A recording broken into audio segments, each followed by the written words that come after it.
كلنا بتواجهنا مشكلة إن إحنا بنكون عايزين نعمل عصاير والحاجة بتكون كارفة من الروايح الكريهة اللي بتكون في وعاء الخلاط أو شفشق الخلاط بتاعنا.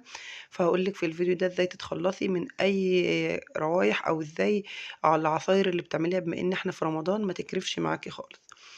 أول حاجة هو ليمونتين أو ليمونة كبيرة أو ليمونتين صغيرين هيخلصوكِ من المشكلة دي نهائي. هنحط عليهم شوية مَيّة وهنضربهم في الخلاط. هت هتتخلّصي من أي روايح كريهة أو أي حاجة بتسبب إن العصاير معاكِ أو أي حاجة بتعملي حلويات أو أي حاجة تكرف معاكِ. لو أنتِ عاملة أي حاجة فيها توم أو بصل أو التتبيلات عامةً اللي بنعملها في الخلاط معانا. طبعًا ساعات بنحب نعمل كيك في الخلاط فالحاجة تكون كارفة. حتى لو حطينا فانيليا ريحة الحاجة التانية الروايح التانية روايح الأكل والتتبيلات ما بتروحش من الفانيليا خالص.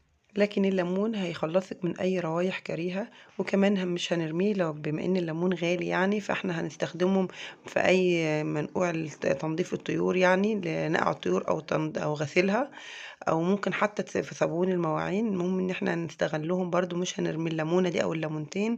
ويا رب تكونوا استفدتوا من الفيديو.